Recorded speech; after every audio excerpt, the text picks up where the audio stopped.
বিনিয়োগকারী বন্ধুরা আসসালামু আলাইকুম। আশা করি আপনারা ভালো আছেন। এখন আমি আপনাদের সাথে ইন্স্যুরেন্স সেক্টরের একটা লো প্রাইজের শেয়ার ইসলাম ইন্স্যুরেন্সের অ্যানালিসিস শেয়ার করব। যারা এই শেয়ারটি হোল্ড করছেন এবং যারা এই শেয়ারটি নিতে চাইতেছেন তাদের জন্য এই অ্যানালিসিস আশা করি আপনাদের কাজে লাগবে। সাথে থাকেন। আমার অ্যানালিসিস কাউকে প্ররোচনা বা প্রলুব্ধকরণের জন্য না, সম্পূর্ণরূপে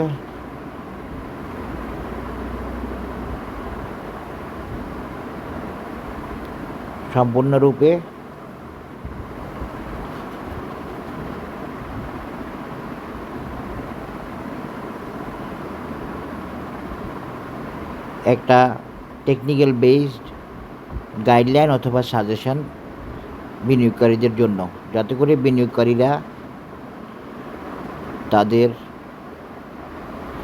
বিনিয়োগ সিদ্ধান্ত নিতে পারে। আমার এটা অ্যানালিসিস দেয়া ছিল, এখন এটার জন্য রিকোয়েস্টও আসছে। তো অনেক দিন এটার অ্যানালিসিস দেওয়া হয় না, সেই হিসাবে দেখলাম যে রিকোয়েস্টও আছে, অ্যানালিসিসটা দেওয়ার চেষ্টা করি। দেখেন শেয়ারটা ওকে আছে, শেয়ারটা বুলিশলি অনেক পথ উঠেও আসছে। 18 থেকে প্রায় 24 টাকা উঠছে, এখন আবার রিট্রেসমেন্ট করে আবার এক্সটেনশান হচ্ছে, বা অ্যাকুমুলেশন করে আবার ডিস্ট্রিবিউশন হচ্ছে, আবার অ্যাকুমুলেশন হচ্ছে, এরকম। তো এই শেয়ারটা অ্যানালিসিস দিতে গেলে বিভিন্নভাবে অ্যানালিসিস দেওয়া যায়, দেওয়া যাচ্ছে, আমি দেখতে পাচ্ছি। আপনাদেরকে শুধু একটা কথা বলি, শেয়ারটার এই রেজিস্ট্যান্সটা আবার পার হইতে হবে।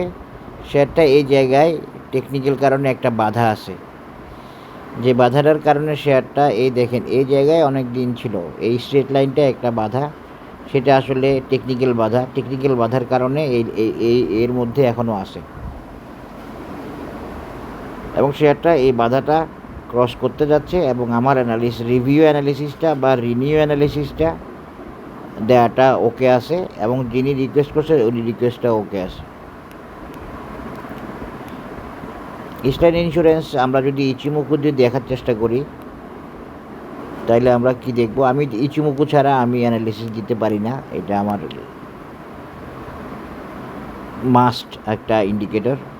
যাই হোক, ইচিমুকুতে আমরা দেখতেছি শেয়ারটা বুলিশ আছে, বাই সিগন্যাল আছে, তানকেনসেন এবং কুজেনসেনের ফিউচার ক্লাউড গ্রিন আপিস সব ঠিক আছে। এমএসিডিতে আজকে থেকে কনভার্জেন্স শুরু হয়ে গেছে, সুন্দরভাবে ক্রস ওভার হয়ে গেছে, এখন আর সমস্যা নাই এমএসিডিতে। এই যে দেখেন গ্রিন কনভার্জেন্স দেখাচ্ছে, শেয়ারটা একদম এন্ট্রি লেভেলে আছে, এবং এখানে একটা রিট্রেস করছে, এটা আজকে ইন্ডেক্সের সাথে ইন্স্যুরেন্সের সেক্টরের সাথে কারেকশান করছে, এটাও আসলে একটা রিটেস্ট হবে। আমি আর দেখাইতে চাই না, এগুলো খুব সুন্দর সুন্দর অ্যানালিসিস, একটু দেখানোর চেষ্টা করি রিটেস্ট কিনা।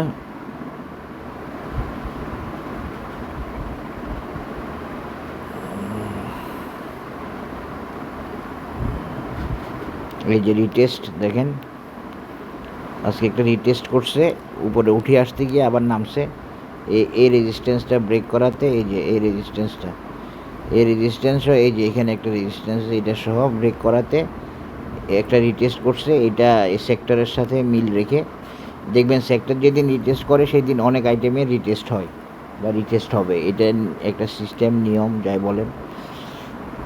এখন দেখেন আমি এটাকে আবার আরেকভাবে দেখাতে পারি, ইচিমুকু উঠাই দিলে। আচ্ছা আমি একটু ইয়েগুলো দেখে ফেলি, অরুণ দেখে ফেলি। অরুণে এখনও আপ ট্রেন্ড আছে, তবে আপ ট্রেন্ডটা খুব দুর্বল দেখাচ্ছে, তবে আপ ট্রেন্ড হারায় নাই এই আর কি। তা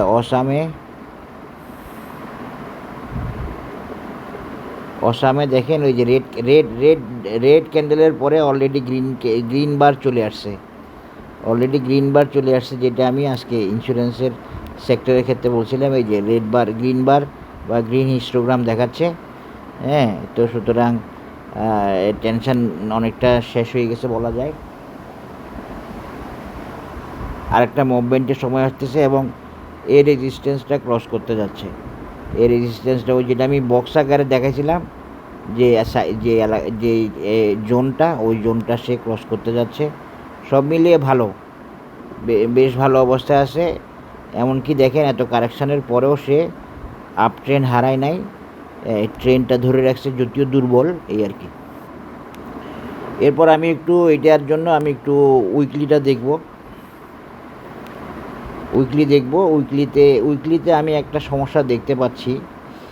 আসলে এইভাবে দেখতে হবে, মানে এখনও মুভিং অ্যাভারেজকে ম্যানেজ করতে পারে নাই। এখানে একটা সমস্যা রয়ে গেছে, ইচিমুকুর মুভিং অ্যাভারেজকে এখনও পুরোপুরি ম্যানেজ হয় নাই।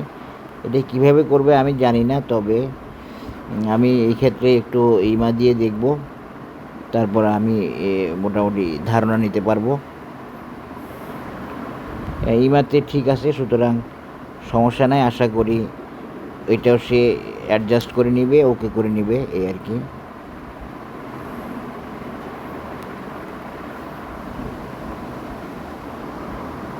এখন আসেন আমি এই শেয়ারটির একটা ভালো একটা অ্যানালিসিস দিব, ইম্পর্টেন্ট একটা অ্যানালিসিস দিব, ইফেক্টিভ একটা অ্যানালিসিস দিব। আশা করি আপনাদের কাজে লাগবে।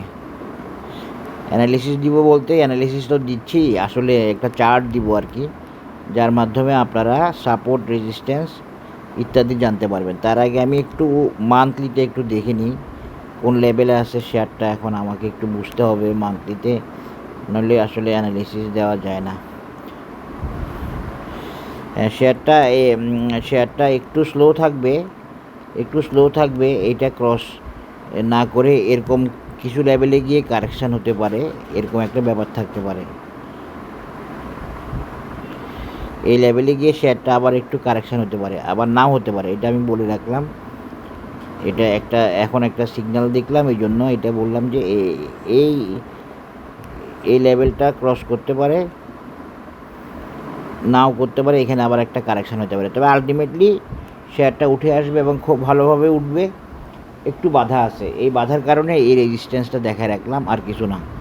এটা ওভারকাম করবে, সে নতুন লেভেলে যাবে এবং সে ভালো করবে, ওইটা ঠিক আছে, ওইটাতে সমস্যা নাই। তবে এখানে একটা রেজিস্ট্যান্স আছে, এই রেজিস্ট্যান্সটায় বাধা পাইতে পারে, মানে এই রেজিস্ট্যান্সটা ক্রস নাও করতে পারে।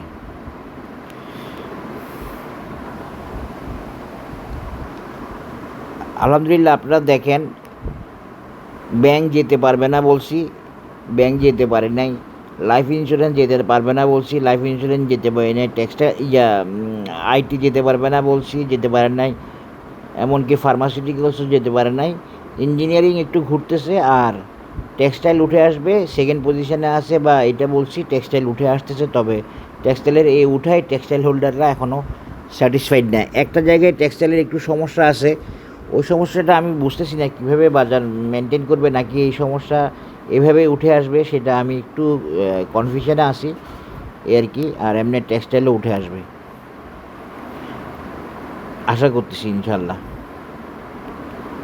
তো আপনি এভাবে দেখতে পারেন, বা এভাবেও দেখতে পারেন, এখানেও থাকতে পারে এই বাধাটা, এভাবেও থাকতে পারে এই বাধাটা। এটা এখনও কনফার্ম বলা যাচ্ছে না। হ্যাঁ, এই লেভেলেও থাকতে পারে বাধাটা। তো সেই বাধাটাও ওভারকাম করবে, বড় সমস্যা না, টাইমের ব্যাপার।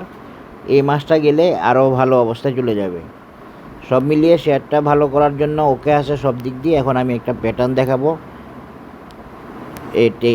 টেকনিক্যাল অ্যানালিসিসের একটা pattern, classic seahorse pattern XA।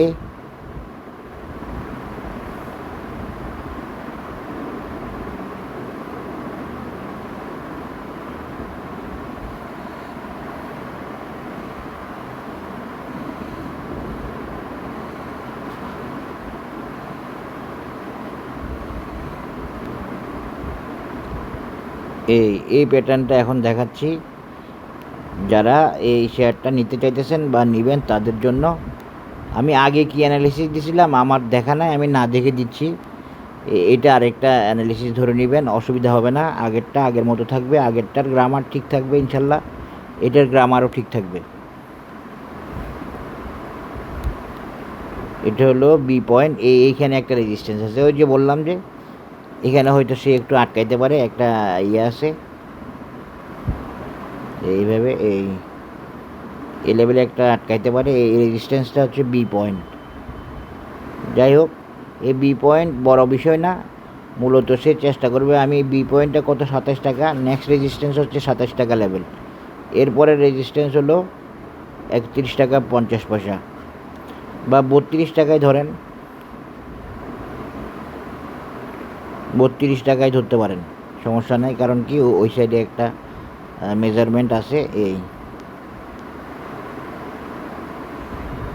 31 টাকা 90 পয়সা বা 32 টাকা একটা টার্গেট, 27 টাকা একটা টার্গেট। তবে আমি ইস্টল্যান্ড ইন্স্যুরেন্সের এখন আর এই দুইটা টার্গেটেই থাকতে চাচ্ছি না, আর একটা টার্গেট দেখাচ্ছি। তবে একটু দেখে রাখেন, এই টার্গেটটা কিন্তু ওর জন্য বড় টার্গেট, 32 টাকা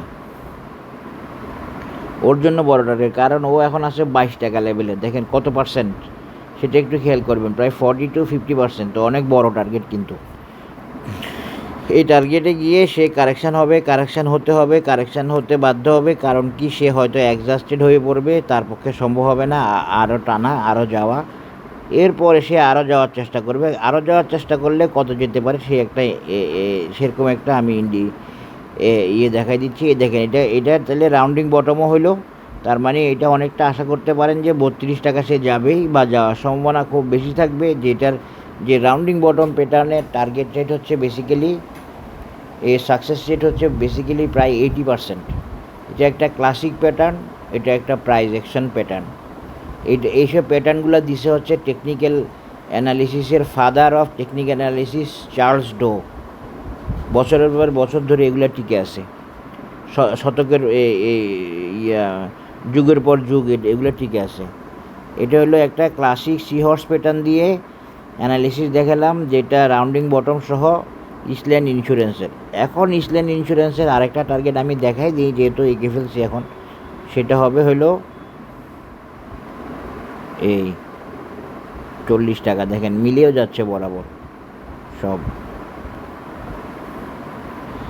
এটা এর পরের রেজিস্ট্যান্স বা পরের টার্গেট হবে 40 টাকাতে। এটা এখন না দেখানোই ভালো, ওই দুইটার থেকেই থাকেন সীমাবদ্ধ। এটা পরবর্তী সময়ের জন্য। দেখেন মিলতেছে, একটা রেজিস্ট্যান্স লেভেলে আসছে। এই যে এখানে দেখেন, এখানে একটা লেভেলে এসে সে 40 টাকা কনফার্ম করছে এই জায়গায়, এবং এখানে 40 টাকা। আশা করি বুঝতে পেরেছেন। এটা হচ্ছে classic sea horse bullish pattern দিয়ে দেখালাম। একটা পারফেক্ট সি হর্স প্যাটার্ন হয়েছে এবং একটা পারফেক্ট রাউন্ডিং বটম হয়েছে। আর পরেরটা আপাতত বাদ দেন, এটা জেনে রাখেন। আর এখন টার্গেট হচ্ছে 32। এরপরে কত টার্গেট বললে সেটা হচ্ছে 40। আশা করি বুঝতে পেরেছেন। আজকে এখানে শেষ করতেছি ইস্টল্যান্ড ইন্স্যুরেন্সের অ্যানালিসিস। সবাই ভালো থাকবেন। Review analysis. ধন্যবাদ। আসসালামু আলাইকুম।